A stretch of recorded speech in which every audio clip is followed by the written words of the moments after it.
Hello, and welcome back to my podcast channel. I wanted to talk to the Queens and Crowns Network today around the topic of building your brand.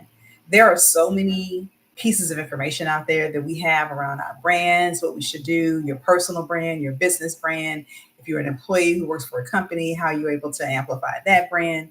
And it's great advice, but the advice I would tell you is what I've done for myself.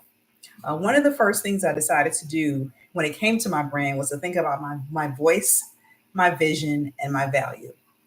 What is my vision? What's my voice that speaks to that vision?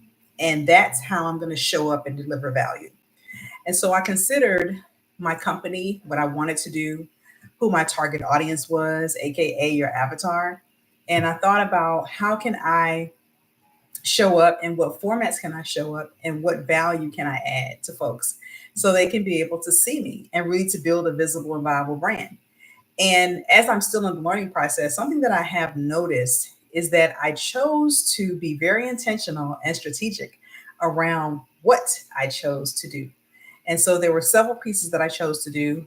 One of the first that I decided to do was to think about building a newsletter. A newsletter was a really, really easy and quick way to be able to leverage myself as a thought leader and the topics that I had expertise in. My expertise ranges from K 12 education, having been an educational leader, a principal coach, department chair of social studies, a curriculum writer for United States history and global history, just you name it, and also in ELA. And I have a very strong track record for what I did in that area as well.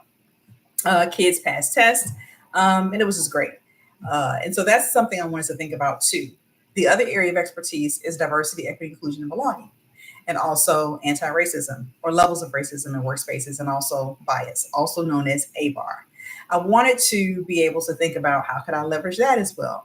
Because of the approaches I've taken, I've seen organizations and leaders be able to lead very great systemic change. And so that was one area as well.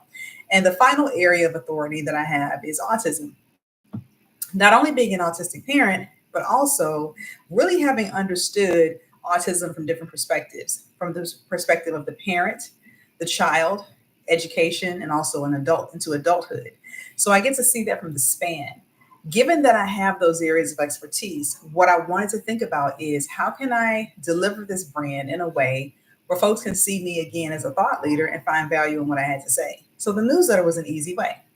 I decided to start with DEI because I thought it was important because it was a very strong issue. It was a lot that went into this after the murder of George Floyd. And I also have been receiving questions in my inbox on LinkedIn from people who wanted to know what I thought. They wanted to know what are some best practices. They wanted to figure these things out. So I chose to begin with the newsletter. And within about an hour, I had 80 subscribers. To this day, I feel so blessed that people thought enough of me to be able to sign up for the letter, but I also added value to it. Something that was very specific about the newsletter I started called the Equity Source is that I wanted to add an action step. This is something that we do, that I do as a lawyer, I did as an educator, is you always have what's called an action step. And the action step is extremely important for us to be able to see what can folks be able to do in this space. So as y'all see, my light cut off, I'm gonna still keep going.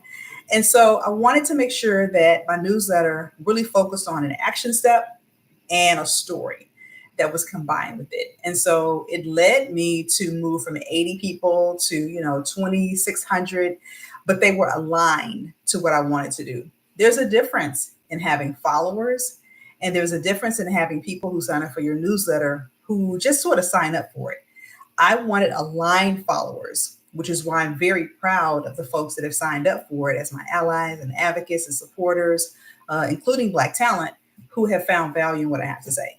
So for you in the space, I want to encourage you to think about what is the area that you can talk about, probably ad nauseum with no notes, no PowerPoint presentation, no Google slide.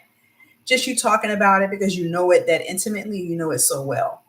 I can do that in the space for the work that I've been able to do. And so I wanted to share that with you as your first step that you can take is to build a newsletter. Think about the platform you want to use it on.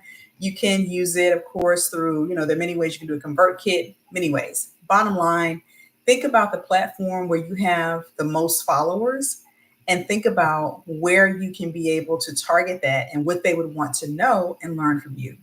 The reason this is important is because this is how you build your brand. And because I was able to do that, I've been able to have people leverage opportunities to me for speaking, for training, for coaching. I even had the opportunity to build a product that went out to 50 million people, helping an entire team to understand how to design it. So again, it brings so much more opportunity when we're thinking about ways that we can leverage our own brand through just a newsletter.